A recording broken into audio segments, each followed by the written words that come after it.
SummerDinnerSeries.com. SummerDinnerSeries.com. SummerDinnerSeries.com. Come on, Jay. SummerDinnerSeries.com.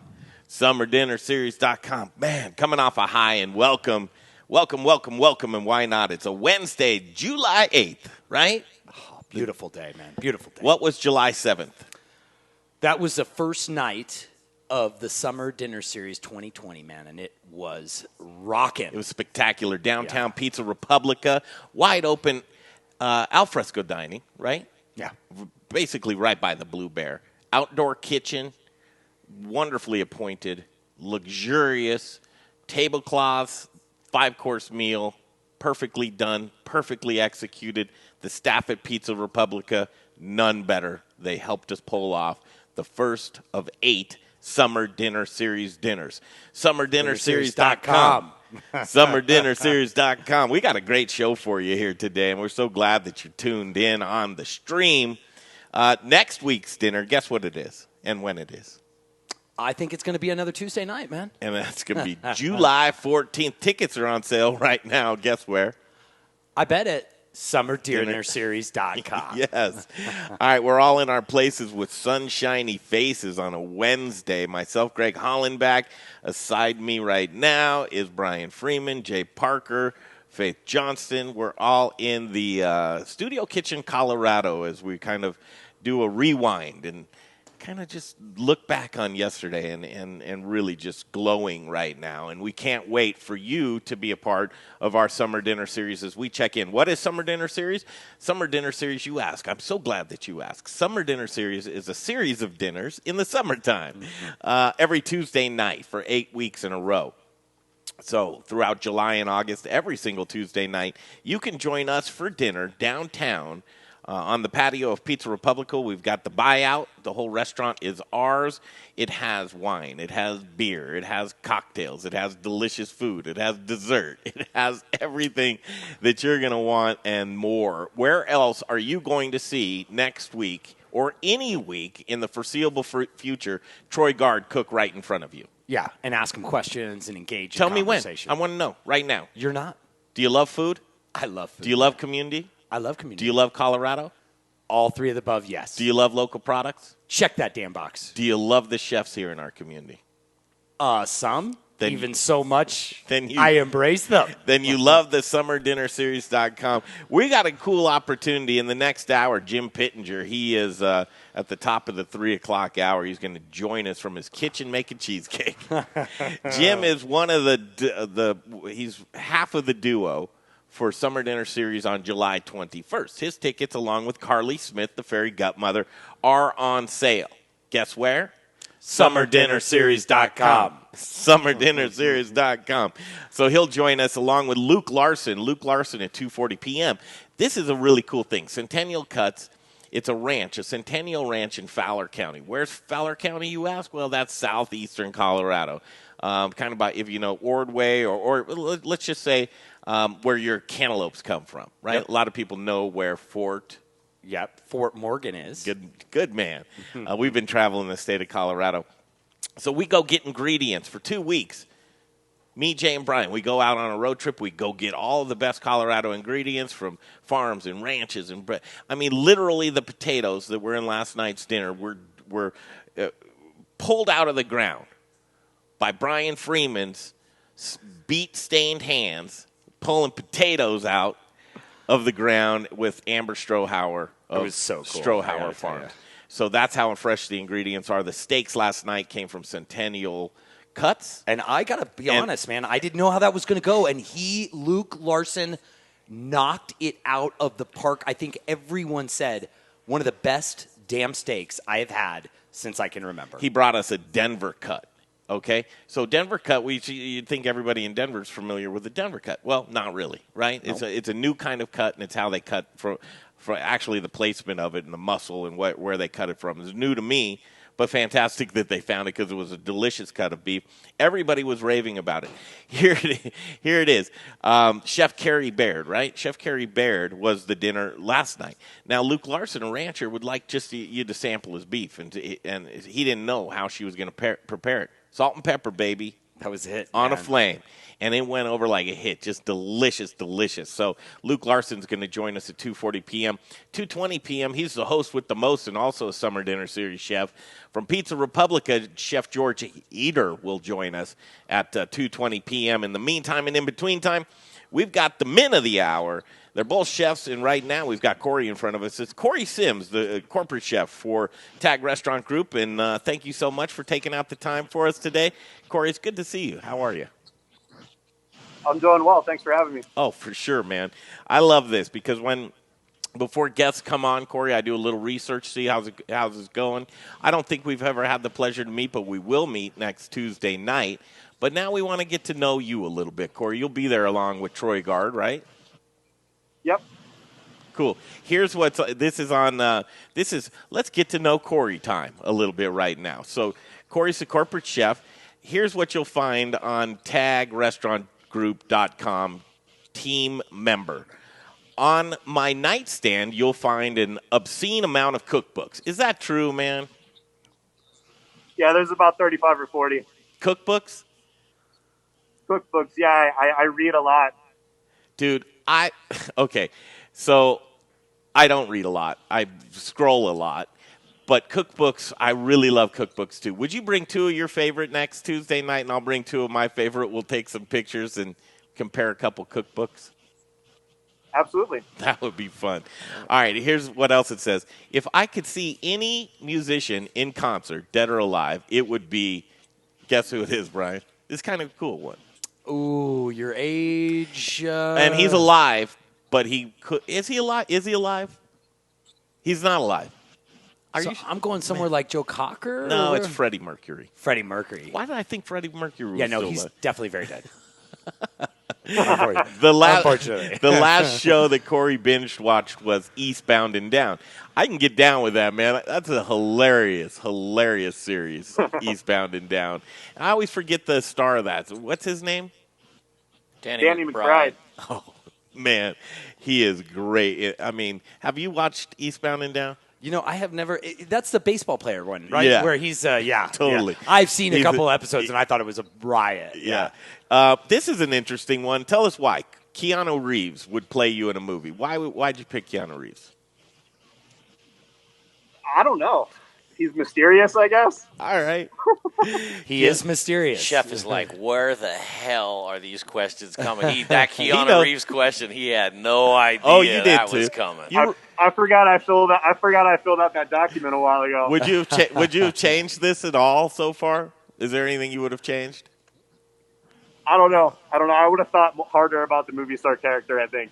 So this one, I'm going to call you on this one because, it's difficult, especially now. But it sounds great.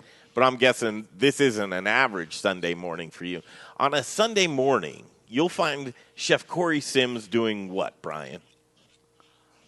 Reading cookbooks. A cookbook. No. How about you, Jay? What would you find Chef Korey doing? From just this Sunday morning? Yeah. Service industry, dude, man, all week long, humping and bumping. Yeah. I would think video games. Video games. Maybe Good. a video game guy. Yeah, he would like to be in a river fly fishing with his dog. Man, I swear, I was going to say fishing, and here's the thing. It's like my navigational thing. It's like my brain goes, go right, and I go, okay, that's wrong. I'll go left. I can't win. When was the last time you went fishing, Korey? Last week. Last week? Okay, good.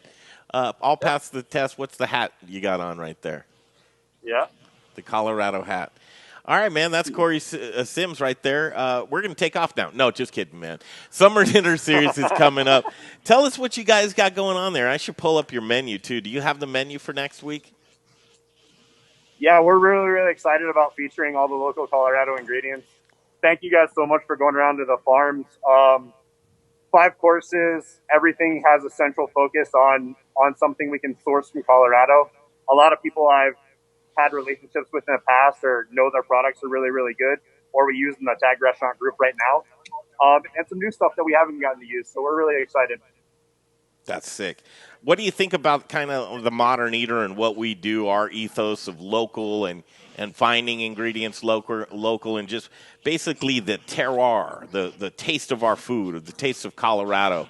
Are you a local guy? Do you love to source locally? What's your thought process on that? I love to source locally whenever we can. I think it's hugely important to support local farmers. And through a lot of this, through the pandemic and things, I've bought from local farms rather than grocery stores to try to offset that a little bit. You know, Fresh Guys was using a lot of stuff with local products. Corner Post down in the Springs, I used to live down there. I love their pork. It's super, super awesome. Stuff from Alex Seidel. Things that are great. I think it's important to support the local community and the jobs. Man, that's right, Brian, right? I love to hear you say that because you guys have some great local items.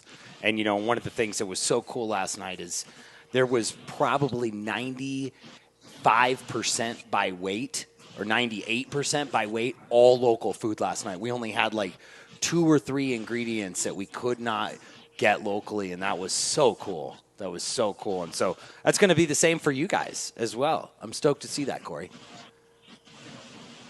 What's one of your favorite local items that we have? I mean, do you go to peaches? Do you go to melons? Do you go to beef? Yeah. The Palisade peaches are my favorite. Peaches are my favorite fruit. They're incredible. I got to use them when I was up in Breckenridge last year, opening a restaurant. And we had a guy that used to drive to Palisades and Delta every week and bring back fresh peaches. They were incredible. Nice. Now, where are you from, Korey? Ohio. Okay, you're a Midwest boy. So are you a beef guy or pork? I'm a beef, corn, and potatoes. Nice. That's what we like to hear. So here's a weird off-ball question. Do you want to come to any of the other dinners? Is there another chef that you're like, you know what? I'd really like to try. Actually, Korey, do you know who the other chefs are? Maybe we could tell you who they are. I don't. Yeah, let's tell you. Don't. Okay, so just last night, Chef Carrie Baird, she set the bar high for you guys. She really did.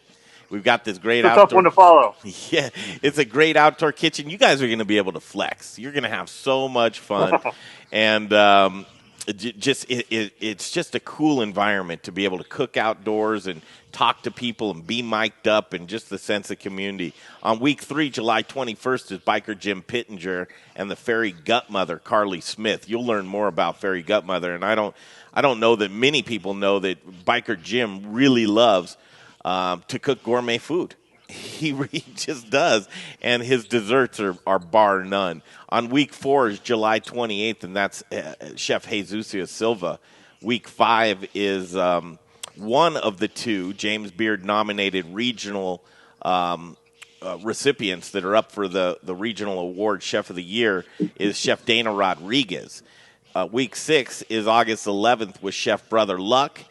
Week 7 is August 18th with Chef George Eder, and then we're going to burn down the whole convention center on week 8 when Justin Brunson brings his smokers out, and we throw every piece of meat in Colorado on the grill for everybody to come down for. So that's the lineup, man. Which one of those chefs would you like to come out and see? Oh, I gotta support Brunson. We do a lot of work with him. He's a great dude. Loves to fly fish. I love being around him. He's one of the nicest humans that I know. That's right. I don't know if you can see it on Brian's desk there or if you can see Brian's desk, but there's a picture of 2 chefs right there having a very intimate moment behind a grill right there. What's really strange about that picture, you couldn't see it, what's really strange about that picture isn't the intimate moment between Brunson and Chef Preston Phillips. The really interesting thing about that picture is that on the grill, there's no meat. It's vegetables. There's vegetables on that grill with Brunson.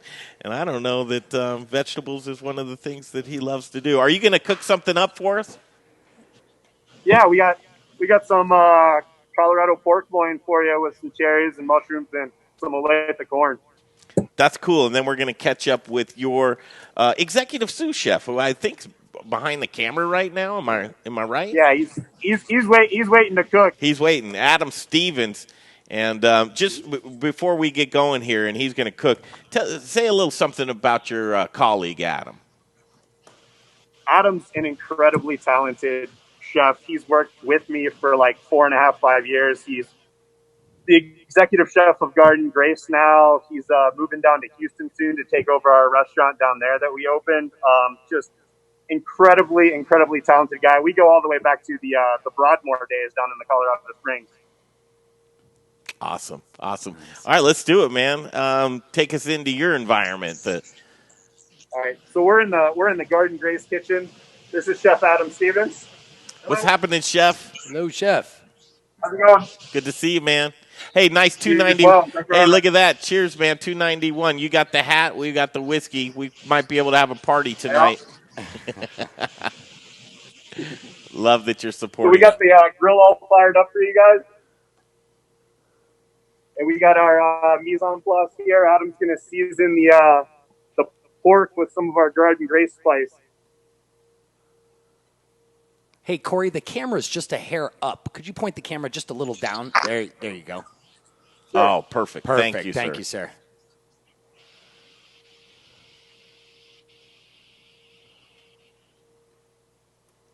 Hey, Chef, give us the play-by-play. We're gonna cook this over the oak fire. We're gonna do this with pork belly at the event, but we just had some pork loin laying around today and wanted to feature it. Point that down just a little bit more, Chef. Just when you think it's perfect, go down a little bit. There you go. So you keep that baby going, huh? That is a really cool grill that you have. Oh, yeah. All the steaks at Garden Grace get cooked on this every day. And that's charcoal, guys? No, this is wood fire. We use post oak. Nice. Okay. Nice. We got all the wood down here. Nice. Very cool. I mean, how would you expect? So we're gonna saute up some corn, a little butter. We're gonna saute up some pickled mushrooms. We have some oyster mushrooms, cremini mushrooms, and a little bit of shiitake. We got our corn puree here that we made, and this is our pork demi-glace.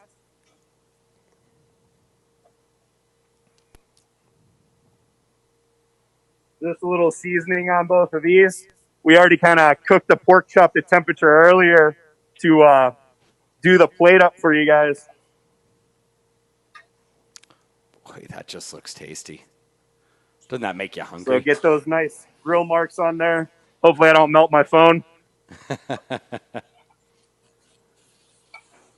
Oh, you did something to your phone. I don't know if you melted it, but your video's off there, Chef. Maybe you accidentally hit it with your finger.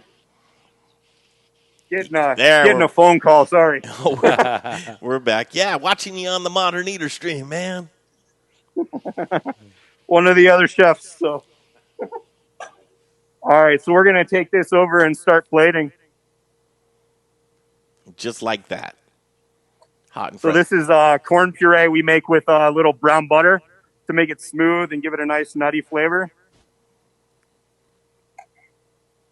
Brown butter is probably one of my favorite things to put in pretty much everything.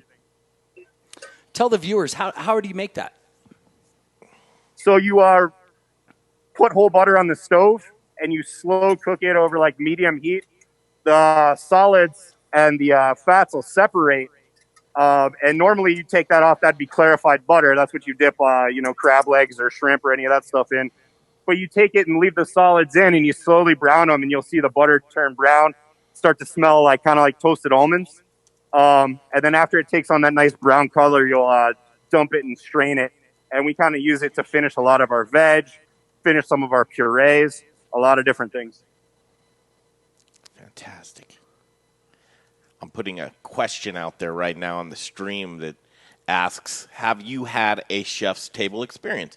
And here's why I want to say that is some folks really may have.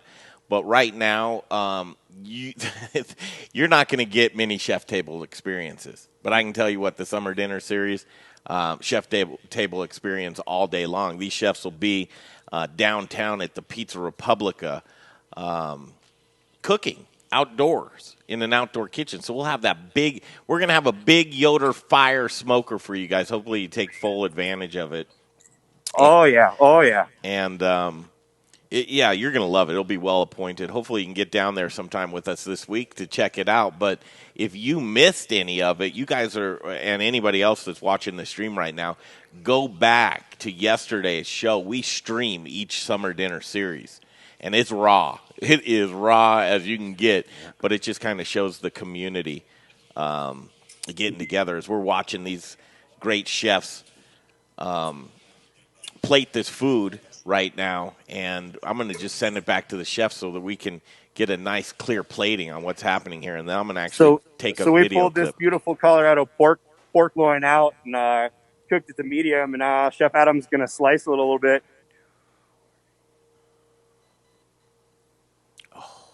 Look at that. Now, pork of that quality, you want a little pink, right, Chef? Oh, yeah. It's not the pork of the past 20 years. This is raised in Colorado. We know what they eat. We know how responsible the farmers are. This is super, super delicious, served at medium, so the fat kind of starts to melt down. We're fanning that out a little bit. We added some pickled Palisade cherries and a little bit of fresh cherries. Down just a little bit on the camera, and then this is Chef. a little of that. What's up? Oh, just wanting to get full value and see this. So yep, there you go. Oh yeah.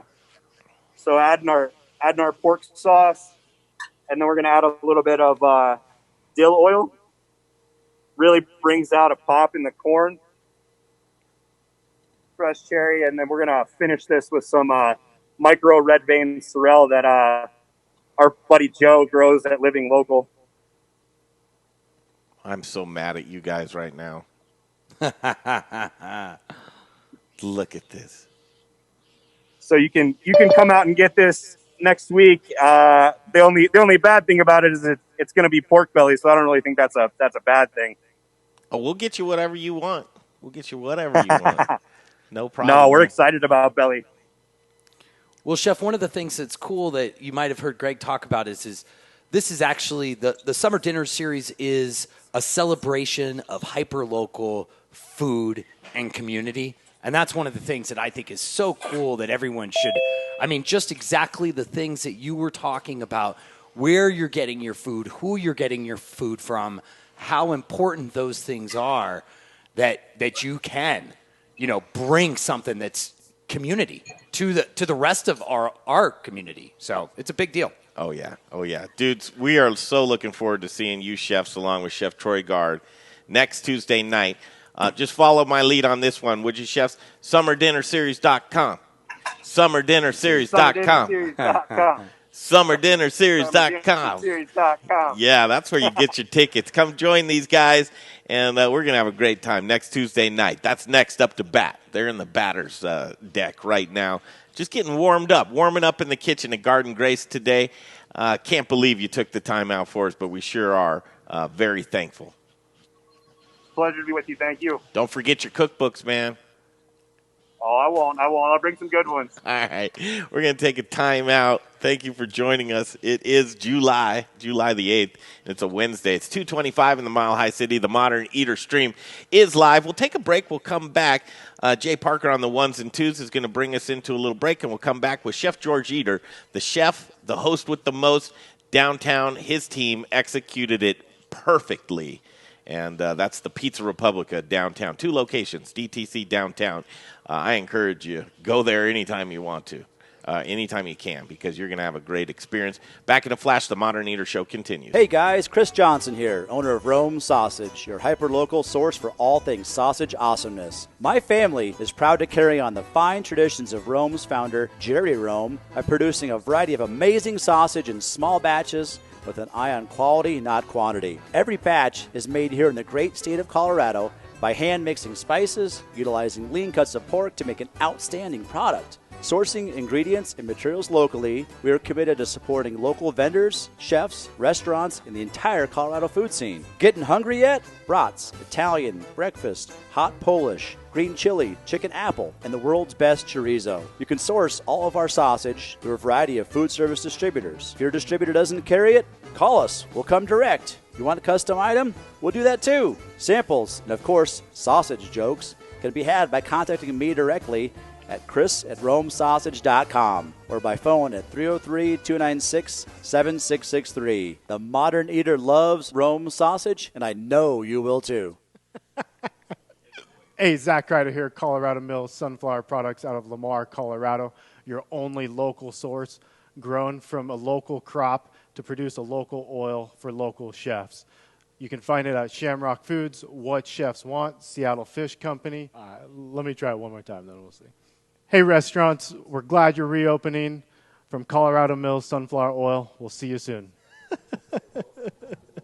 First, we partner with the best farmers in the world, and then we tell them, we will take it all. Process whole spices daily, blend custom spices to order, keep it fresh, safe, and flavorful, all so that you can get back to doing what you do best. So whether you're a restaurant, a food manufacturer, or an at-home cook, be sure to visit The Spice Guy at www.thespiceguyc.com. Hey guys, with Modern Eder, this is Rich O'Brien with Elevation Food Service Reps. I'm here with one of our sales newly appointed hospitality specialist, Kalina Hilliard, and we're here in our showroom, and we've got our bar set up, we've got a lot of time. Come see us. Come see what we've got, and Kalina can help you guys out in the world of hospitality with anything. Take a little journey into the 38th Avenue kitchen just to see what's going on in here. And as I come in here, I'm noticing, Howard, what are you doing? Nothing. Show me, what are you doing? Nothing. Nothing? Look at this beautiful equipment in here. Look at this beautiful, chefs, restaurateurs, anybody that has anything to do with food service, come on over. We'd love to help you with menu development, love to show you everything about equipment, and maybe we'll even have a few pops. Hi, everybody. It's Chef Carrie Baird at Rose's here in Boulder. I'm the first chef this year of the Summer Dinner Series. It's July 7th. We always sell out, so get your tickets early. You can get them at summerdinnerseries.com. This year, I'm pairing with Field to Fork, some old friends of mine that I can't wait to have some beautiful produce and cook together. So please be there. Buy your tickets. Do them early. Like I said, we always sell out, and I'll see you real soon. Thanks. How's that? SummerDinnerSeries.com. SummerDinnerSeries.com. SummerDinnerSeries.com. I'm telling you guys, boy, we are in for a treat. It's summertime at its finest, right? This is my favorite time of year. God, it gets warm, but in the evenings it cools down. And when it does, and you're in Colorado and it cools down in the evening, boy, it's magic. One of the most beautiful places, I think, in the world. It's magic. Right, last night there was a moment. I'm one of those people that kind of just on the nervous side all the time, just nervous energy. I had that relaxing moment. And Chef George Eder is joining us right now. He hosts the Summer Dinner Series downtown. He kind of he got our back and just said, hey, listen, I want to be able to do something for the community. George joins us now. How are you, George? Awesome. How you guys doing? Good to see you, man. Good to see you. It's only been a few hours. I know. It's only been a few hours. We're kind of just basking in the glow because for the first one, you always think the first one, all right, we just need to knock the rust off. Wasn't too shabby, though, was it, man? I had a blast. I don't know about you guys, but it was a lot of fun. And we got some new stuff we're going to bring to the next couple that I think people will really love. And it was a blast. I had a great time. That's great, man. In the few short months that we've become fast friends, you and the Modern Eder and us with you, and you kind of gotten an idea of what we do and really what means the most to us. It's community, it's food, it's the ranchers, the farmers, the purveyors, the folks that buy their products, just keeping that money in our community and just kind of the regalia or rejoicing with local food. What's your first impression of seeing how we roll with, we mic everybody up, we stream it, we talk to the chefs, we invite the farmers and the ranchers. Well, at first blush, pretty cool, right? That was awesome. I mean, you know what it felt like to me? Bringing a bunch of new people into a family. It had that real sense of community, that sense of family. I grew up Italian. All I want to do, you guys know my joyous moment of the day on top of having Carrie and Blake and everybody there cooking, I got Jay Parker to eat. Yes. I thought that was awesome. He's the hardest working man in show business, and he stopped midway through the day and had a sandwich, and it made me happy. Yeah, I didn't want to, for the record. I was happy. I know you did. I was happy with my. I didn't even want to, but it was worth it. Bring that mic closer to your mouth, Jay. And that was a perfect segue into it, George, because I do want to recognize not only the staff here at the Modern Eder Show and Jay and Brian and Faith and Dave Avery, who came down to help out with the audio for the event, but also it's elevated. Just watching, one of the things in years past with the summer dinner series is we're very raw at what we do, and we usually do it from our kitchen. And people that are the wait staff and washing, who's the dishwasher? Well, Brian, are you behind the pit, or Jay, or somebody stands in, or we're dropping dishes off just because we have the opportunity to climb the mountain and really see the service side, and that's something that really we haven't had in years past. I mean, people were very accepting and kind of tolerant, but we didn't have any of that last night. It was just on point, brother. Do you roll like that all the time, or did that just happen last night? We try. We strive for perfection every day, and you never really get there, but the love is in the journey, and hospitality is something you work on every single day, and it's a joy working with you guys. And I can't tell you how much fun it was meeting the farmers and all their purveyors, and the watching the chef team, come together and being able just to help out. I got to peel some peaches. We got to help plate some dishes. All my guys at the restaurant, we got to do something different than what we did would normally do on a daily basis. And that's part of that community of restaurant people and all the vendors. As hard as all of this has been on restaurants, the vendors are feeling it the same as us. And to get a little bit of normalcy was just so joyous. That's really the words to describe it. And just to backtrack a little bit about, service industry just being decimated and morale probably at an all-time low. And one of the things at the pre-shift, when we're talking about how the service was going to flow, I wanted to make the point to the staff that hopefully this will solidify while you're in the business, and even more so bring a little bit of that joy and that love towards why you do that. And the service industry, it's full of people that just want to see happy people. I mean, they migrate to that. It's that sense of servitude. They want to get out delicious food, see happy people, and make a living at it at the same time. But it's not glamorous at all. Not glamorous at all. It's a tough job, man. But I'm hoping, what was the temperature of the staff coming out of last night? Did you feel a little bit of extra emotion? Loved it. Energized. Looking forward to next week. I think next week's going to be a lot of fun. I've known Troy for years. We used to work together. I ran 5 different restaurants with Troy when I first came back to Colorado. So, we've been good friends over the years, and I'm just so happy for the success that he's achieved in his restaurant life. So, mahalo, my brother. We'll see you this week, and it'll be good back to cooking with him. I've done a couple James Beard dinners with him, so it's going to be a blast. I know he's going to bring monster A game like he always does, and it'll be good to be back in the kitchen with him. Speaking of A game, week 8, and get on board now. Get your tickets, because Chef George Eder, George, you're going to throw down on your own dinner, and that's week 7. Sorry about that. Yep. Week 7. You're going to throw down 7, your yep. What can people expect? What are you going to throw down? What do you love? Because these chefs are throwing down what they love. We're throwing down some family recipes for my dinner. We're going to do, my mom is from Messina, Sicily. In Sicily, capanadas with everything. I've got my mom's caponata recipe. We're going to be busting that out for part of it. We're going to find some awesome tomatoes with Brian Freeman and fly in some fresh buffalo mozzarella directly from Italy. Ooh. Those will be a couple components. I'm going to bring in some friends and to showcase kind of some of their things. So I'm going to have some local baked goods from my good friends at Sugar Sisters Bakery. Oh, man. Give you a little hint on the dessert there. And then Ice Cream Alchemy is going to make me some custom gelato. So we're going to have a lot of fun during that dinner.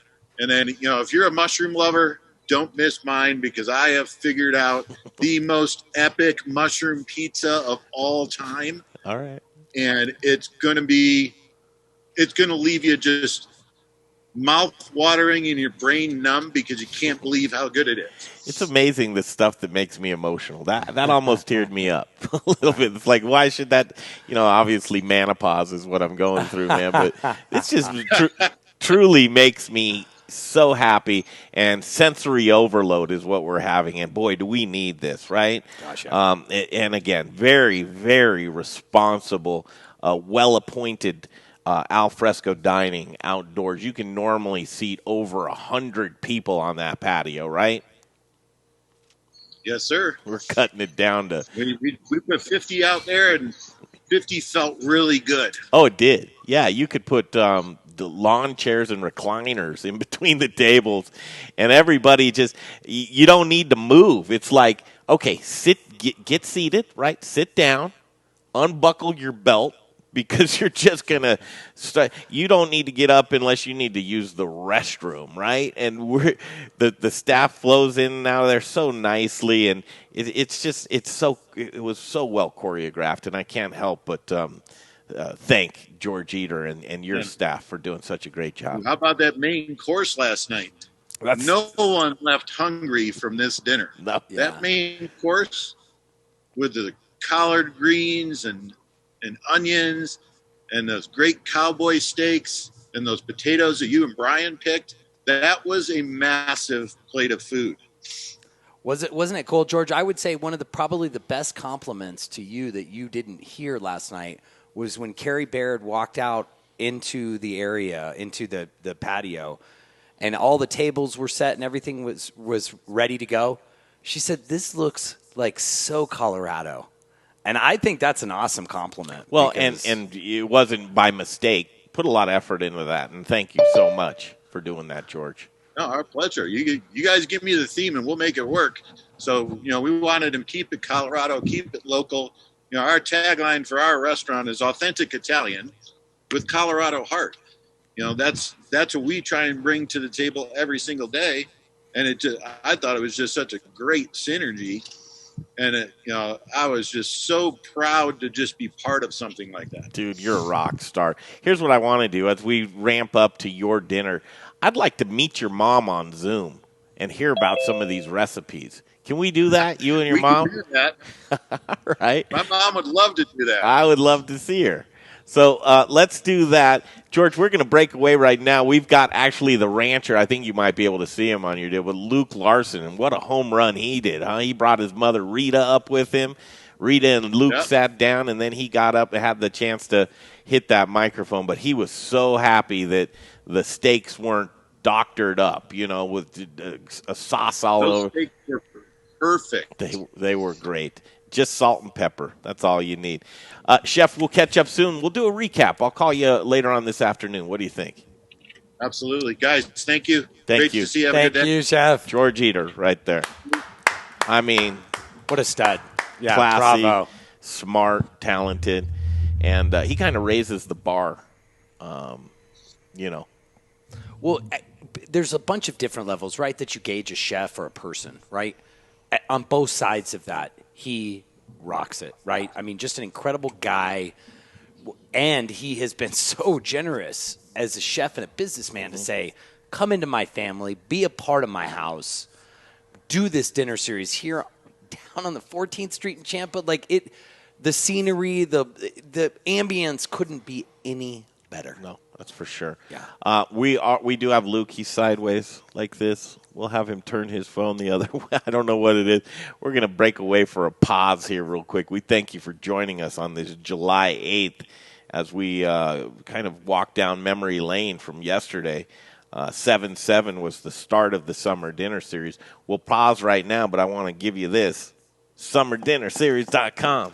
SummerDinnerSeries.com. All right, go hit that. See who the chefs are. Pick your favorite one.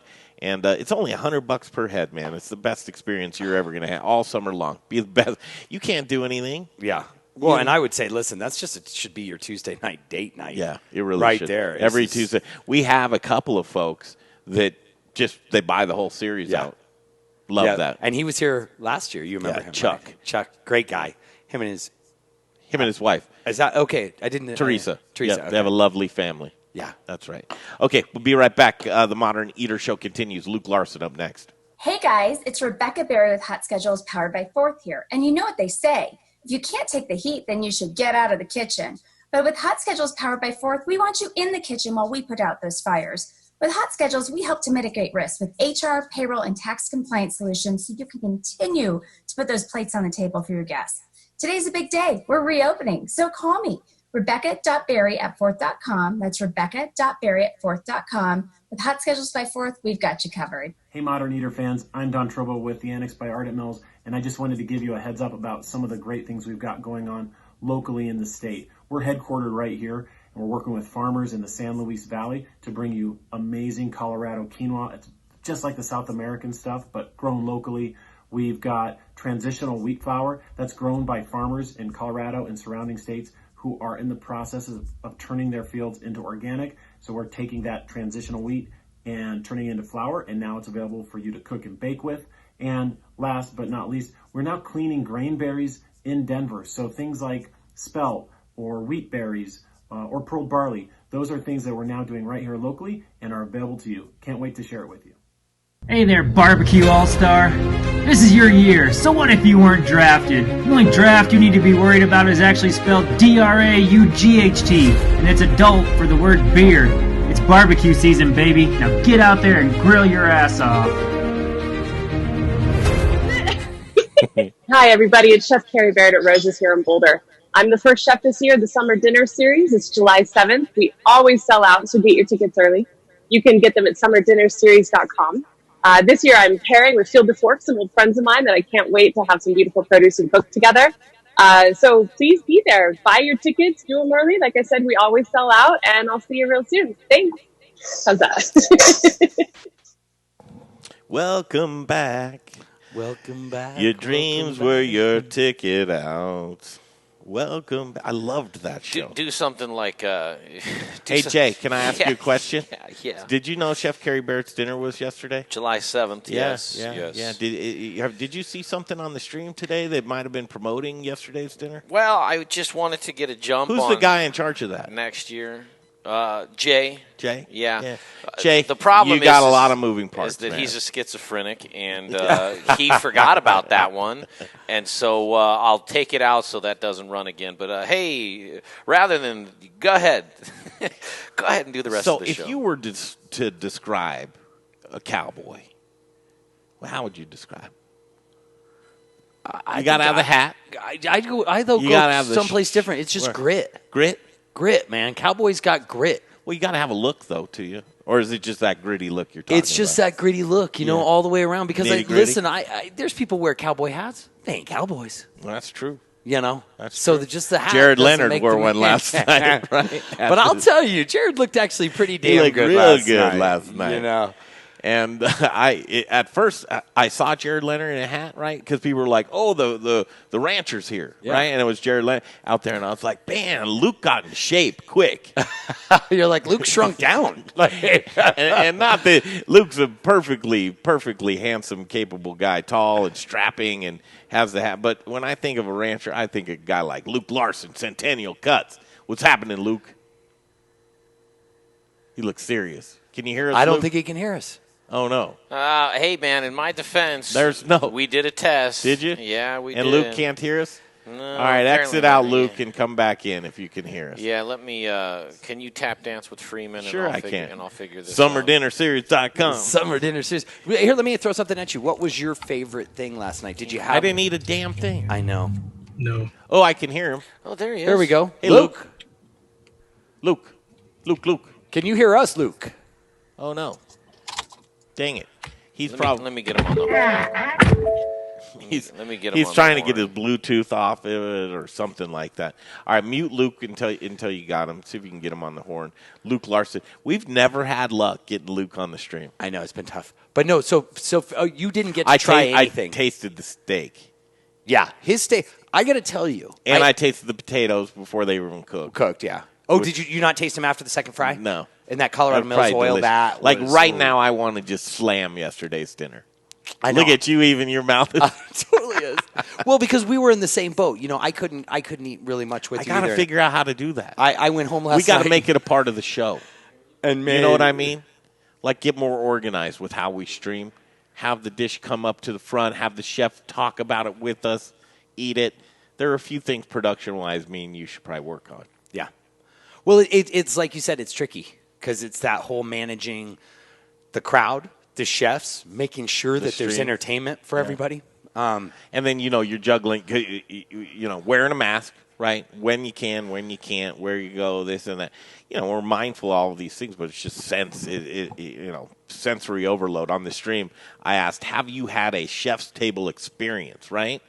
So 75% of people say yes, and 25% say no. And the next follow-up question I'd like to ask is, do you see a chef's table experience in your near future? That's a good question. Because the answer is no. Yeah. Unless you go to the Summer Dinner Series. And there's Luke Larson. What do you think? Do you think we got this audio licked on? Can you hear me now? Oh, yeah. Yeah, there you go. Can you hear us? Okay. All right. Yes. All right. We'll take Sorry about that. We'll take you sideways. Your phone, you are sideways. Just don't disconnect anything, but tilt it this way, tilt it that way until it readjusts itself. There. We'll take that. There we go. We'll take that. Whoop. And we're off. That's how you make Jay Parker happy. Luke Larson joins us on the stream. Centennial Cuts. I don't know, Luke. I think you're probably going to have to be a sponsor on the Modern Eder Show, not because you need us, but because we need you, man. Wow. Home run last night. What'd you think connecting with our community? Oh, it was a great night. Great people, great food, great drinks. So yeah, couldn't have asked for a better night. We had a great time. So you had a lovely date with you, and actually your table was next to my date, which was my mother, right? You brought Rita with you, your mother. What did she think, man? And the steaks were delicious, by the way.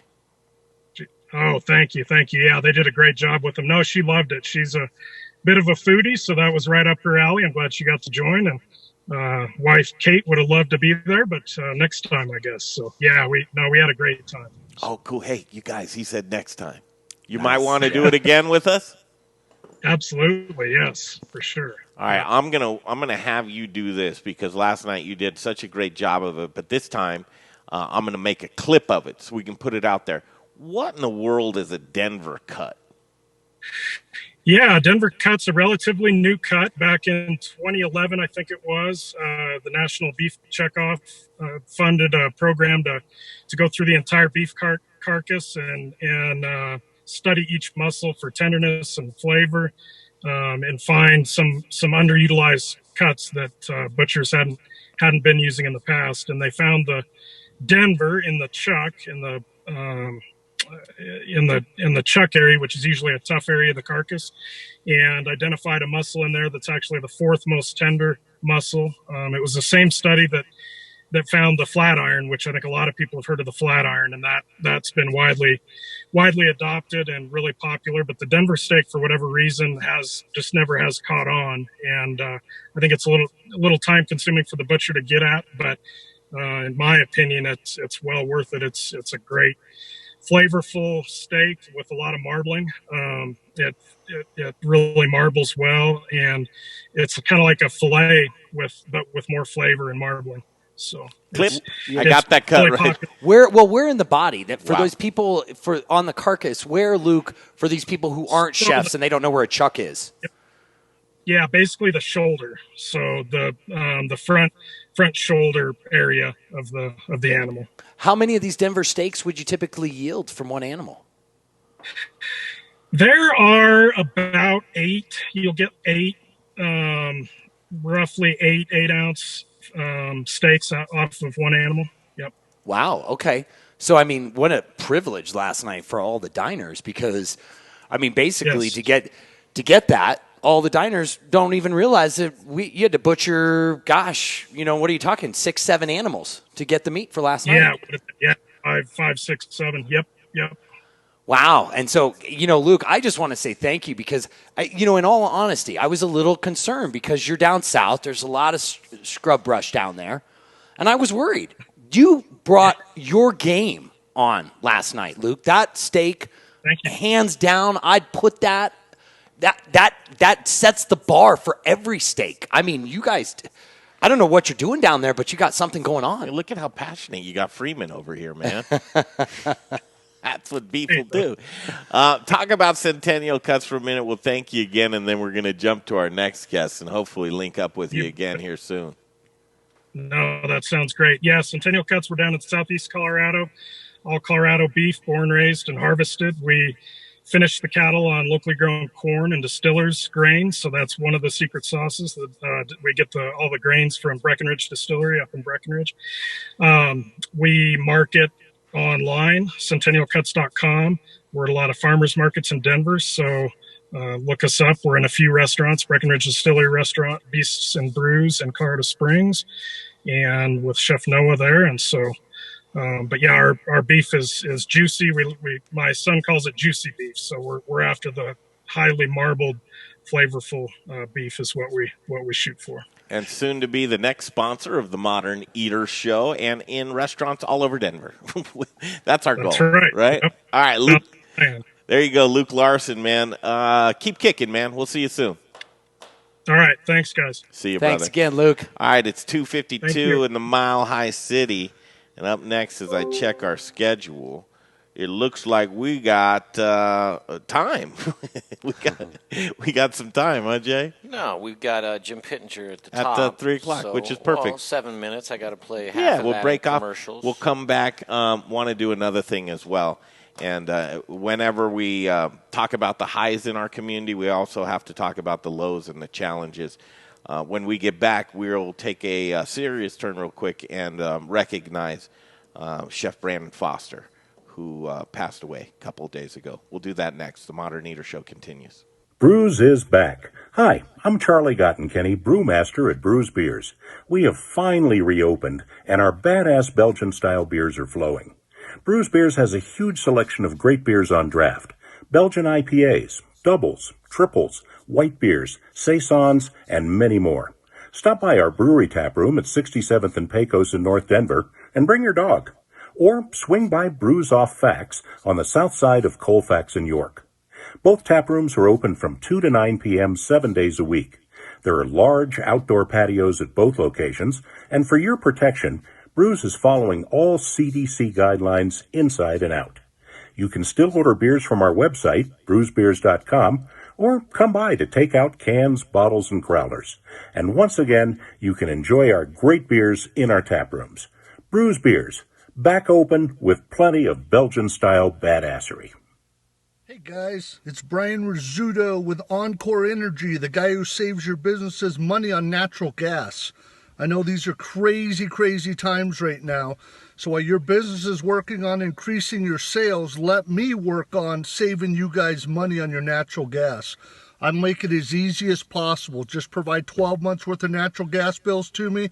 I'll do the rest. I know you're really busy, so let me get to work for you. You can reach me at 720-245-5771. I look forward to hearing from you guys, and let me try to save you some money in these crazy times. Bye.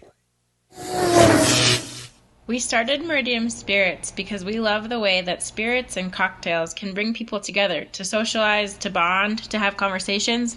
Well, right now we've got some big conversations to have. Coop Vodka and Coop Gin are available at liquor stores across the metro area, but if you can't find us or would like to have us behind your bar or at your restaurant, send us an email, info@meridiumspirits.com. We know things are a little different these days, but think of us the next time you're planning a virtual happy hour or a socially distant picnic. And keep an eye on our social media, Coop by Meridium, for all the latest and greatest. Hey, Dave Thibodeau here. Hey, friends of the Modern Eater, this is Dave Thibodeau from Ska Brewing and Peach Street Distillers. I wanted to let you know that our new brew distillery is up and running again in Boulder, and we've got a great selection of Ska beers, nearly 30 on tap. We've also got all of our Peach Street spirits available, a great mixology program that we brought down from the Western Slope and Palisade. We're open limited hours, Wednesday through Friday from 3 to 10. And then we open up earlier at 10 a.m. on Saturday and Sunday and get some brunch action rolling. We have 2 great patios. Socially distant seating is available. And you can always check for more information at scastreet.com and hope we become your new favorite neighborhood spot. And I'd like to meet you there in the not too distant future. for a beer or a drink soon. So take care, be healthy, and stay strong. And I'll talk to you later. Okay, back on the Modern Eder show right now. I was just checking out the Modern Eder, themoderneater.com. A lot of great information, and we go through the days of summer dinner series, and we hope that you join us for one of these dinners. We're going to be standing by for biker Jim Pittenger, who's at home making cheesecakes. Yeah. Why not? Isn't it funny that no one knows he's such an incredible cake maker, cheesecake in particular maker? Did you know that? Well, I didn't know that people didn't know. Yeah, I did. Well, because we've always been so fortunate here that we've always been able to taste his stuff, and he comes and brings us some crazy good food here at the show. But a lot of people don't realize because he doesn't put it out there, and he actually had the cheesecake business, I'm pretty darn sure, before the hot dogs. It's pretty crazy. Biker Jim Pittenger. Heard that then. He heard that. I want to do that. We lost a good one, you guys. We lost a really good one, and then the email just came in that I want to share with you. So the Colorado Restaurant Association, in memory of Brandon Foster, Chef Brandon Foster, who passed away suddenly and unexpectedly on Sunday, July 5th. And wow, his smile would just light up a room, and he connected with so many people on so many different levels, and I've never heard anybody sideways with Chef. No. He really encompassed everything that you would want in a human being, a family man, left behind his wife, and it just saddens me to think because, the good ones are the ones that go. And Chef Brandon Foster, he will be in many of our memories. And there is a GoFundMe, and we'll post that link on the Modern Eaters Facebook page anywhere that we can. And one thing that's about this, and just very sensitive, because you never want a friend, a husband, a colleague to leave at all. And Dr. Sarah Metz from Code Ford Counseling, she's available to talk to folks. And we know Dr. Sarah very, very well here. And she's a very helpful, smart, talented woman who is a doctor. And she's very qualified to talk to you if you need to navigate through a time that's just, just dark, bleak. And our thoughts, our prayers for the family, all the Fosters, and we see the outreach. Connect. And I think that there's a bigger message here, and that's life is fleeting. As quick as it comes, it can go away. How you interact with others is very important. What's your legacy? Yep. And I can tell you right now, taken in a very early age, he had plenty of life left in him. Yeah. And in that sense, he lived a full life because, you and I, Brian and Jay, and all of us collectively probably didn't touch as many folks as he did. And I hope and I know that the memory of Chef Brandon Foster will live fondly and in many's hearts and imaginations and minds. And we'd like to pay homage and just recognize such a talented, sweet, caring soul. And Chef Brandon Foster, we wish you the best on your next journey. Yep. And thank you. Yeah, thank you for saying that, Greg. I mean, I think Chef Jim and I both knew Brandon well, and one of the things that we had said last night to each other is it's important when we have these relationships, and we're always like, oh yeah, let's go get some coffee, let's go out to lunch, and we don't do that, and that's one of the things. I mean, Brandon and I had a standing date that we had pushed back, kept bouncing back and forth just because life got busy. But how do we figure that out? Stop the busy, stop the noise, and connect with the people that you care about. Because I'll tell you, everyone he worked with looked up to the guy because he was just that kind of guy. Okay, So, we're going to play a quick video for you. I believe there is some audio to it. And then we'll step away for a moment after this video and come back with Chef Biker Jim Pittenger. I've been in fine dining for almost 14 years.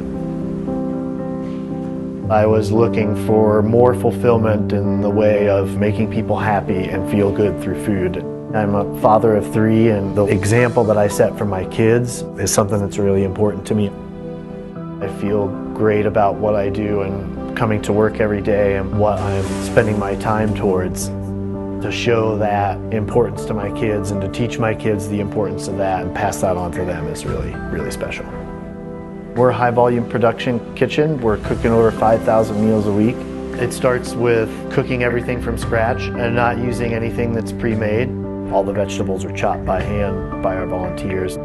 We have more volunteers that scoop the meals and label them. We have employees and volunteers that pack those bags, organize those routes. An incredible team of volunteer drivers that deliver those meals. Your diet and what you put into your body can have quite an effect on how you feel in your day-to-day health. But for people who are sick and people who are coping with life-threatening illness, that effect is just amplified. We all really do believe that food is medicine, and to be able to play an active role in that improvement in somebody's health is really one of the more rewarding things about working at Project Angel Heart.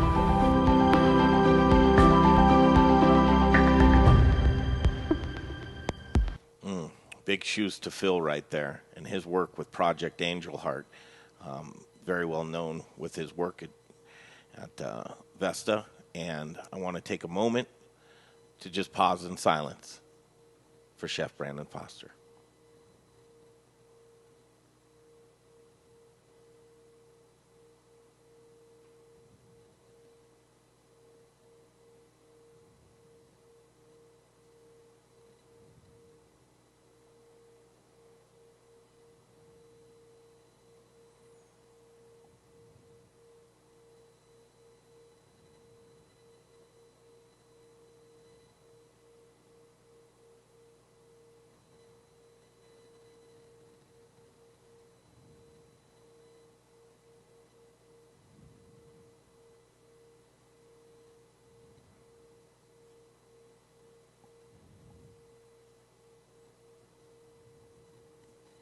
Okay, let's go to commercial. Be back. Biker Jim. Brews is back. Hi, I'm Charlie Gottenkenny, brewmaster at Brews Beers. We have finally reopened, and our badass Belgian-style beers are flowing. Brews Beers has a huge selection of great beers on draft. Belgian IPAs, doubles, triples, white beers, saisons, and many more. Stop by our brewery tap room at 67th and Pecos in North Denver and bring your dog. Or swing by Brews Off Fax on the south side of Colfax in York. Both tap rooms are open from 2 to 9 p.m. 7 days a week. There are large outdoor patios at both locations, and for your protection, Brews is following all CDC guidelines inside and out. You can still order beers from our website, brewsbeers.com, or come by to take out cans, bottles, and growlers. And once again, you can enjoy our great beers in our tap rooms. Brews Beers, back open with plenty of Belgian-style badassery. Hey guys, it's Brian Rizzuto with Encore Energy, the guy who saves your businesses money on natural gas. I know these are crazy, crazy times right now. So while your business is working on increasing your sales, let me work on saving you guys money on your natural gas. I'll make it as easy as possible. Just provide 12 months worth of natural gas bills to me. I'll do the rest. I know you're really busy, so let me get to work for you. You can reach me at 720-245-5771. I look forward to hearing from you guys, and let me try to save you some money in these crazy times. Bye. Okay, welcome back. And just like the Billy Joel song, right? Only the good die young. Yeah. It's just so profound. Biker Jim Pittenger joins us right now. What's going on, Biker Jim? Well, thinking about the importance of food, what you said about Brandon, and basically what Brandon said about himself, and how he wanted to take on an important role. So, I remember when he took over as exec chef at Project Angel Heart, and I think all of us just went, what a, kind of a perfect replacement, or I don't know about replacement. Nobody could quite replace John Emanuel, but a perfect follow-up, because, as you said, there's very few people in the industry. Well, I take that back. There's a lot of people in the industry that we all like, that we love, that are just excellent people, and they're in this business for all the right reasons. So, when Brandon took over that position, so many of us just went, perfect. This guy is that guy. And so just, well said. the importance of food, bringing food to people, Yeah. As much of rabble rousers that we are, as as many retrobates that you'll find in this industry, I think that's still the core for many of us. Glad we were able to send them off with those sentiments. Exactly. Absolutely. Well said. And yeah, totally well said. But again, solidifies the fact of, like, you have something to say to somebody, you say something to somebody. I love you, Jim. It's like that, and that's the thing. Life is fleeting, and really show that love, right? And I think that was something that Brandon did every single day. He lived that way. He did. Showing the love. I would have showed Brian last night, but his girlfriend was there, so Well, I really appreciate he that. knows I love him. Oh, geez. As we, and here's the deal, is that Brandon leaves behind a bunch of misfits right here, and we're all just trying to still get along. And, so last night, Carrie Baird, she couldn't even say anything. She'd have broke down weeping, and so the summer dinner series, as we continue, and we'll drive that message home. Yeah. And hopefully. Yeah, very exciting night last night. And what's something else, wasn't it? Yeah, well, I was grateful that I had an opportunity to come in and and do some prep with Carrie and work with her in the kitchen. It was, it was a blast for me, and then even more so to be able to hang out with you guys and have dinner. And I've seen Carrie cook, but I've never actually been able to come to a dinner, that she did all the stuff for, and it was amazing. This summer dinner series it's gotten off to a good, strong start.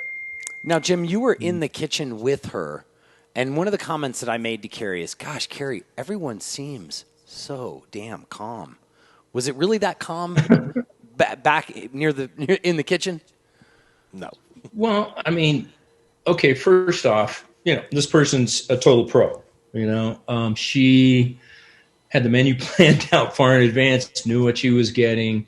It's not the first time that she's made these dishes. And I've got to tell you, Pizza Republica is a phenomenal kitchen.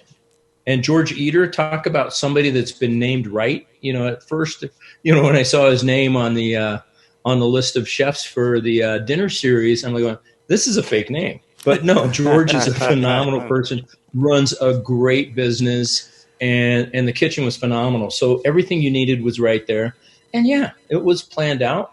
It all came together. There was even enough time for coffee and sandwiches. So yeah, well done, Carrie, and a well done meal, and well done, you guys. You put on a show. Yeah, when you thought you couldn't get an experience, we tried to bring one. I think collectively we all did a pretty dang good job. I had breakfast with Little Rich this morning, and we talked about just how soul enriching that evening was. Especially after it's been months and months before we could get together and do anything like that. That's. Food is the glue that binds my society together, and sharing that food with the society that I love has been sorely missed. Yep. So yeah, last night was beautiful. I can't wait for the rest of the dinner series. You've got Troy coming up next week. You've got me and Carly Smith coming up the week after. Let's talk about that. So we'll just real quick. I want to get this in because my adorable mother, who I just saw that. Did you? So she doesn't really know Facebook, and it's a weird that she even got on Facebook. But there she is. I see a post from my mother who's sharing the video of today. I see Biker Jim on there right now. It says, "Don't be jealous, but I have leftovers from last night's dinner to have for dinner tonight." I'll bet she does. But came out and Mom, I love you to death. And watching the stream right now, that it's just so fantastic that you join us. But bring your mom. Just have an ongoing date. SummerDinnerSeries.com. That's where the tickets are. Again, we talk about Chef Troy Guard's going to be this next Tuesday. It's the 14th. The 21st. Now, this is... I'm guessing that this is going to be the highlight dinner of the summer. Why? I went over to Biker Jim Pittenger's house. He had a very responsible gathering of just a handful of select people to test out these menu items. And I'm going to dig in my Facebook. How you got there, I don't know. But yes, we did have had a handful of well-curated people, and then you showed up. So I know. Perfect. And I don't show up to anything, really, ever, too much. So Jim didn't count on me, that's for sure. I'm at the door. I probably looked like a wet dog that just needed to come in. He brought me inside. First of all, the new place, Jim, top notch, thumbs up. I like it a lot. You know how the kitchen's amazing. You know how Jim shops for an apartment? To see if it has a gas range capabilities. Yeah. And it narrowed down to two places, two townhomes. And dude, my closet's small, but I have a walk-in pantry, so I'm satisfied. I'm happy. He's a man who knows what he likes, and so Biker Jim and the Fairy Gut Mother. It's the 21st. Grab your tickets now; they will go fast. Actually, doing a great job of selling tickets, but. Let's just set the climate there. First of all, say something about your colleague, the Fairy Gut Mother, Carly Smith. Well, the first time I heard her name, the Fairy Gut Mother, you don't really think of Carly. I don't know. For some reason, I'm thinking of probably, just some Eastern Bloc largish woman. With a big apron and a gut, and a gut. Yeah, exactly. Carly brings something she's bringing something to our dinner that is super fun for me because I like to cook. I eat. I'm pretty lucky that I've managed to live much of my life relatively ailment free. And so a lot of what she's bringing to the dinner didn't really even occur to me that much. But the probiotic content, the gut-friendly microbes, the whole balance that she brings to diet is really fun. So each dish that we're doing is going to have a gut-friendly component. But we're starting off with mouth-friendly components. So everything is going to taste amazing. And you're going to walk out of there and you're going to feel like you were, a bit altruistic. You'll feel a bit healthful.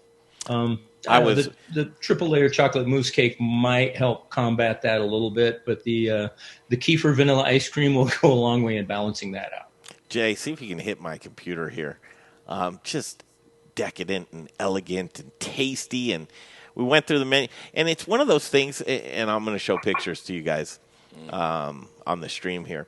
But it's one of those things to where, some dishes, especially when you're asked to give feedback, you're looking like, what could I add? What would I add to this? Is it seasoned?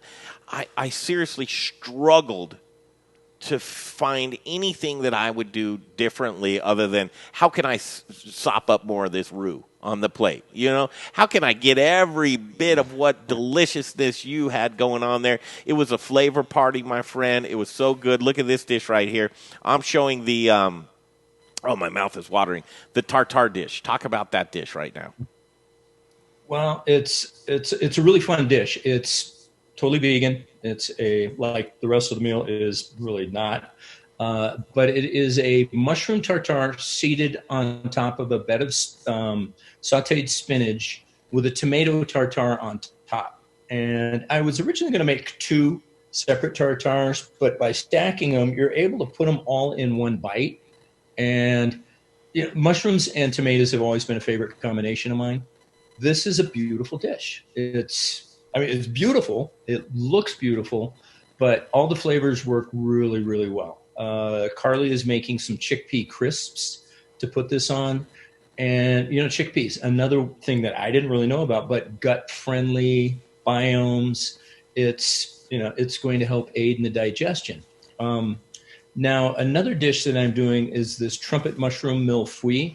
And millefeuille is basically, it's a French dessert. It means 1,000 layers. So I'm taking trumpet mushrooms, slicing them very thinly. I am confitting them in herb sunflower oil and putting them on a piece of bacon and wrapping in a romaine leaf. But I also made this sake mirin soy sauce black vinegar gastrique that is absolutely fantastic on the trumpet mushroom. But getting a little bit of that on your tartare works amazingly well. So how do you not have instead of having two separate courses, that's going to be combined into one dish. It's really fun. And you're known for hot dogs. It blows my mind. I am known for hot dogs. I do really great hot dogs. You do really great hot dogs.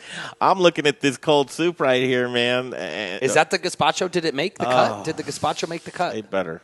The gazpacho made the cut, Brian. Yeah, you'll dig it. I guess also another vegan meal. So there may be a couple of vegan meals in there, a couple of vegan snacks. So did you take the bone broth out then? Yeah, you know what? I didn't have any bone broth at the time, so I used some yogurt in there. So it's a fairly traditional tomato gazpacho, and then I made a basil avocado cucumber gazpacho and put that on top, layered that on top. And then I was going to make a third layer of bone broth, but truthfully, bone broth cold does not taste that great. So the yogurt, the tartness of that yogurt, the sharpness of the yogurt just cut right through it, added that right amount of acid, that right amount of creaminess to really make the gazpacho come from. Most of the time I find gazpacho kind of empty. This really made it a full dish, a full bite. So rather than add bone broth to this, I'm going to crawl in there, Jim. Sorry. Pardon me? I'm going to crawl in there. Sorry to interrupt. It's like I am just sitting here drooling over this. Stuff. And not to disappoint anybody, but again, these are famous Biker Jim patio pictures right here.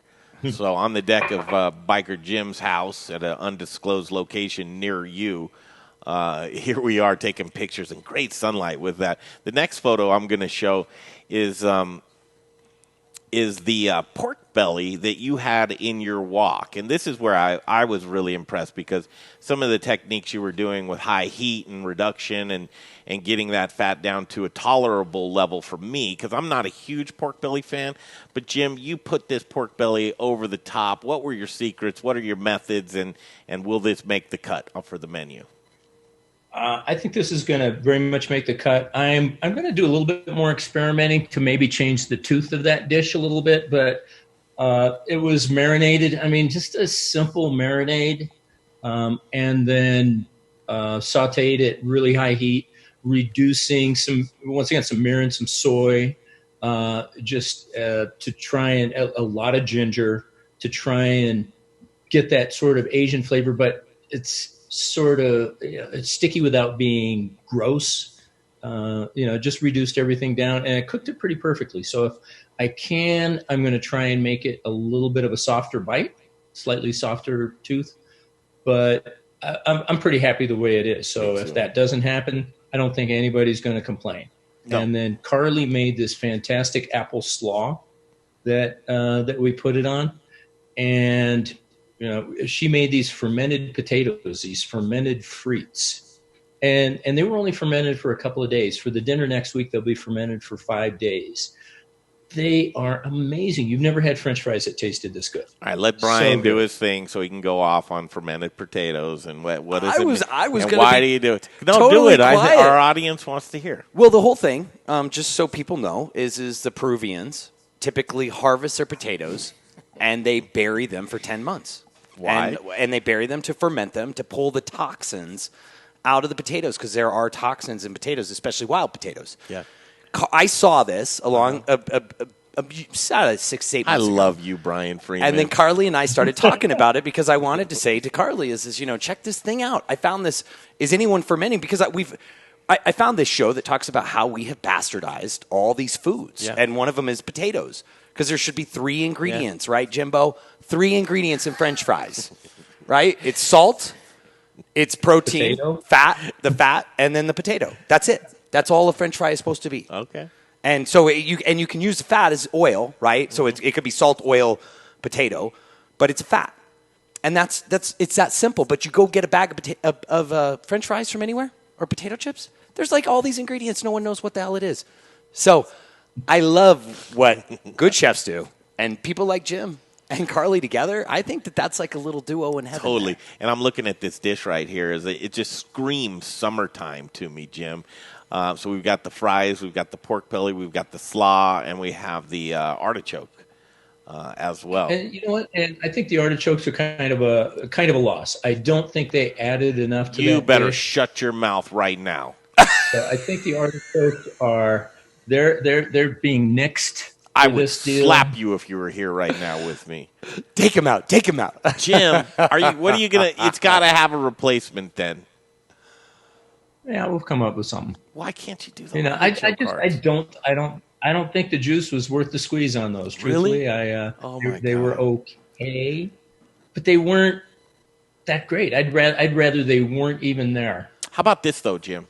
How about this? Because you mentioned this beforehand. How about just full artichokes? Because that's kind of fun, the artichoke peeling party where you get down to your own, and you clean it, and you got your own heart, and you throw it in the mayo. Vote on that one.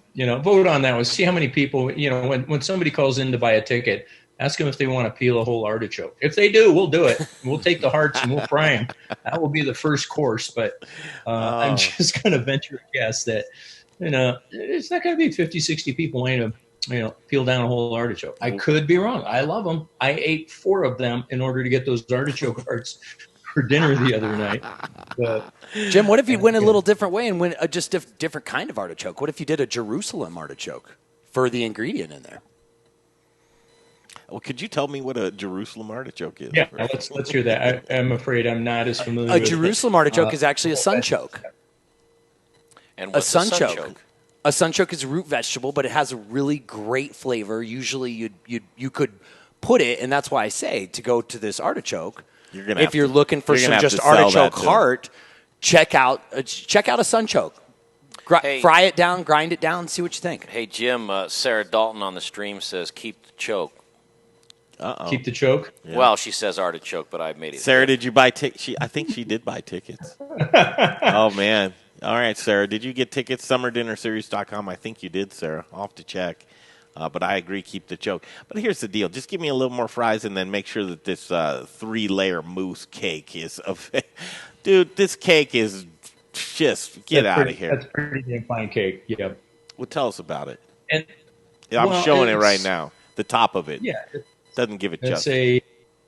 It's a bittersweet, it's a milk chocolate, and a white chocolate layered mousse cake. Enough said. I mean, it's the only real chocolate dessert you can do for summer. Mm-hmm. Almost any other chocolate dessert is too heavy. Anything that is this chocolate specific or chocolate centric. So this is the best thing I could come up with. And first off, it's delicious. Second off, it just screams summer. So that's great. And the kefir ice cream, is that a crazy flavor? Once again, this is really enjoyed it. Carly's input here. Kefir, liquid yogurt, basically, and we made a vanilla ice cream with it. It's amazing. It just has this tart flavor that it's such a great foil for the chocolate cake. I'm super excited to work with Carly because she is just full of these crazy things, these crazy combinations. So this is going to be a fun dinner. It is going to be a fun dinner. I'm showing the in all of its regalia right now, the mousse cake and the kefir ice cream, which you wanted a little creamier. Did you back off on that? I do, and Carly tuned me into duck eggs. Use duck eggs to make it versus chicken eggs. So that's the secret. Well, duck and egg. That'll be good. I like duck and egg. Jim, show me inside your refrigerator right now. I guarantee you got some kind of cake going on in there. Come on. That's me not in there. necessarily true. What do we got in here? I don't believe you. I really don't believe you. What's in there? Come on. I got some shrimps and lobster. If we were to come over right now, what would you feed us? Right now, you would get. I was thinking of making some shrimp and lobster tempura here after I get done talking to you guys. I do have some naan. I've got some homemade chicken broth. I have some of the bone broth that Carly brought over. I don't know. I'd figure out something. Some cheese. Cheese. How Biker Jim is single? I have no idea. You must have that's some, by choice. You must man. have Trust some me. real He's wrong got- things going on. Oh, with he's you, got Jim. girls knocking on his door. I'm curious though about his condiments. His what? He doesn't wear condiments. Was that? Remember Rocky 2? I want you to invest in condominiums, Rocky. Oh no, I don't use those. That might have been Rocky 3. All right. I'll take your word. Jim, your dinner. SummerDinnerSeries.com. You can grab tickets. You're going to do a shrimp tempura up next inside. No, we're actually doing a Platte River lobster and Cherry Creek Reservoir shrimp ceviche. All local. All local. We're going as local as we can. Yes. What did you call them? Mud bugs? Mud bugs. They're the original mud bug. I mean, people call crawfish mud bugs, but lobster, they're just a big ass crawfish. Yeah. But they're pretty delightful. Jim, you're a rock star. We love you so much. Tell us what's going on with Biker Jim's Gourmet Hot Dogs.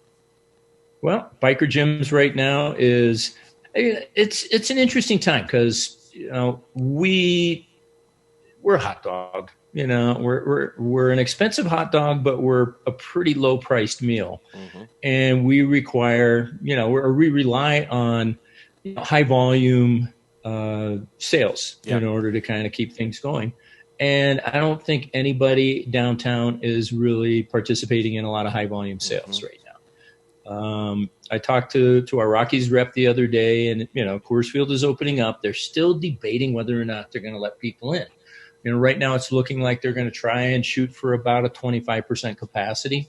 So it could be around 10,000 people going in. So we'll be hopefully opening up in Coors Field come the end of July. And the carts, my mobile units are killing it. They're out there. A lot of breweries, a lot of, they need food in order to be able to be open and sell food. And we're selling the food. They're selling the beer. And so a lot of breweries, a lot of food trucks out there are really able to provide something that was a nicety before, but now it's a necessity. So it's coming together, man. It's we're making it. Well, this isn't going to be a bumper year for us or anything like that, but we're making dogs. We're feeding people. Dude, you're an institution. I mean, truly, a Denver institution. Could be institutional, is I think what you mean. But what I really mean is anytime you get a chance to support guys like Biker Jim, and I use you as the collective, the local, the institutions. You want to see these guys around after that. It's just not by happenstance. Jim's, as much as he wishes he was a very wealthy man, he spends all of his money on food. And I just want to be able to see life after COVID with businesses like Biker Jim's Gourmet Hot Dogs. Do what you can. If you see that dog available anywhere, cart, Coors Field, any opportunity, get a dog. Yeah. It means that much more. Yeah. Jim, thank you, dude. We'll be catching up with you soon, man. I know where you live. You can't get rid of me now. I knew that might have been a mistake. All right. He lives in the...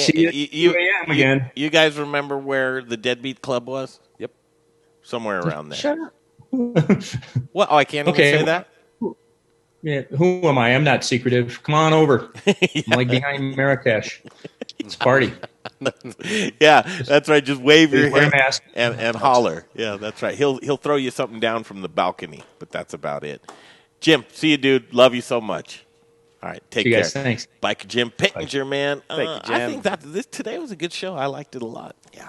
Did you? It was a great I way like to your roll desk. off last night. Thank you. Thank you. It looks good. You look good at it, too. I'm going to bring some more stuff from home, pictures of the kids. Yeah. You know what I mean? I know. I like it a lot. I'm liking it. Put your glasses on. My readers. Your readers. My readers. This Look is good. what you all have to look forward as you get older. They're called readers. They're called I can see. Jay, how you doing? How you doing, Jay? I'm doing good. You're killing it, I man. didn't get any food last night. I'm a little butthurt about that. I didn't eat any either, man. We got to change that. Seriously, on a production level, we've got to sit like the first year when we put the dish out when we were at AJ's Pit Barbecue. And I can't believe I said that right. We'd put the dish down and talk after, that they did their thing over the house. On the stream, we would talk about the dish. Yeah. Got to do it again. Yeah. That'd be a good one. I mean, right out there where I'm set up, is like. Can't you put Dave on the ones and twos there so you can roam? No, that just terrifies you. I mean, well, listen, I had a conversation with Faith and earlier. I mean, I could, but it's he's an audio guy, right? Yeah. And I'm a nobody guy, so whatever. But I had him as my cameraman, and if Dave's listening, and we got this squelch back. Just I know it's very slight. It's got to go away. What is it? It's something. It's a connection. It's a ground. It's maybe we take this back. Well, and speaking just say, of hey, taking give back, us a new one of these. We got 2 microphones. Did changing those channels make those microphones even better? Because if not, let's send those back and get some new microphones.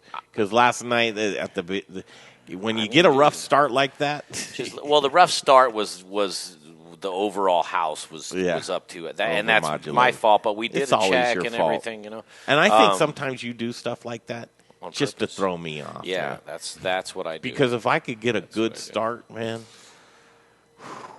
Boy, will you come to my dressing room Hey, before do you have tomorrow night's show, and I'll give you a good start. Oh my God! That's when I take my camera off this stream, so you don't see me rolling my eyes at everything coming out of Greg's head right now. Why, Jay? Is there anything I've said that can you play another Carrie Baird promo video for her dinner yesterday? That part, man. Can you do that, Jay? Honestly, that. I mean. Hey, can you believe? I can, actually. Here's something I saw. Can. Can you believe this? I saw it coming out of ACF National. American Culinary Federation, either a course, and I got to look it up because I want to talk about this tomorrow on the stream. They're teaching folks how to certify in cooking with marijuana. Really? It blew my mind. I don't know if I'm going crazy or what. Don't hold me fully accountable for that one, but I really think, and that just shocks me. Well, but I got to say, man, this is the new, people, I was curious. I thought you were going to say something about they're doing online courses where now no one needs to come in. I'm going to find this right now. I'm going to find this right now because I don't want anybody leaving the stream going, oh, Greg's talking smack. He's talking smack about they're cooking with dope over there at the ACF National. Let's see. I'm finding this. It was the Pikes Peak chapter shared something, and I'm going to find it. We were down there talking with those Pikes Peak chapter folks on the road trip. I don't know if you remember at Grey Wolf. And I'll tell you, that's a progressive group of people down in Colorado Springs really trying to do different things. Well, this is on the national level. They shared it. Oh, here it is. Here it is. They show my screen. If I'm lying, I'm dying. It's up. All right. So here. Is that a pot leaf? Did you know that ACF launched a specialized certificate in cooking with cannabis? A specialized certificate coming from the ACF. What does that mean? Does that mean that the ACF now is searching for relevancy because they're willing to go to the marijuana side of things? And again, this is a national organization, so that means that they're putting their blessings on that. To learn more about the course and sign up for the course, visit and click this link. I should click this link. I don't know where it's going to take me, but certification is available to ACF members and non-members alike. Did you know ACF launched a specialized certificate in cooking with cannabis? We're going to cover this tomorrow and see what's up with it, man. Maybe we'll get somebody from the ACF on to talk about this. But that's really putting yourself out on a limb there, man. A lot of people don't want to mess around with that dope stuff, that wacky tobacco. You know one of the first restaurants to ever put it on their menu? Here's trivia, a little trivia. Actual cannabis? Uh-huh. Weed. Yep. One of the first restaurants. Yep. in the world, or it was in the world. Colorado? It's not in Colorado. Definitely not in Colorado. But and it's a very famous. It's one of the very few Michelin star restaurants that and I've been there once. It's a trip. I didn't eat, but I went there. Somewhere somewhere in New York. The French Laundry. I'll give you a first hint is Denmark. Just tell us, dude. In Copenhagen, it's Noma. Noma, I believe, is in Copenhagen, and they were putting Denmark. In 1971. No, this was sometime I believe in the 80s, but 80s or saying. 90s. But it's a place that in Copenhagen there's a little town called Christiania. It's right in the downtown of Copenhagen. It's an old army base, and that the government sort of gave it to the people. And all these people just squat. They come into this little place. Right in the center of this base is this restaurant. But look at this, man. Cooking with Cannabis. ACF chefs. Pikes Peak chapter shared it. Did you know ACF launched a specialized certificate in cooking with cannabis? No, I did not know that. How is that possible? Why is that possible? I clicked on the link. Specialized certificate in culinary cannabis and edibles. I mean, that's pretty dope, if you ask me. I mean, I'm not hating on you. I'm just thinking it's interesting. Specialized certificates. ACF is the nation's leader in offering educational resources, training, and certificate programs to enhance professional growth for all current and future chefs. Are they throwing in the towel, going with the weed theme now? I don't know. ACF recognizes significant interest in the additional of tetrahydrocannabinol, THC, in food and drink products across the nation. The Food and Drug Administration is aware that the use of THC and CBD in food and drink and has held that the use of both compounds in food and drink is illegal, despite the fact 33 states and the District of Columbia has legalized medical marijuana, and 10 of those states goes through the states. But it's just saying, hey, we don't care. We're doing it.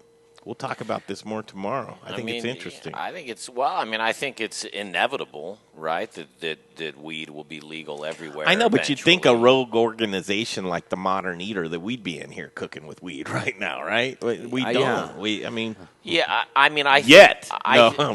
think we just smoke it. Yeah, I ate a pound before I got here.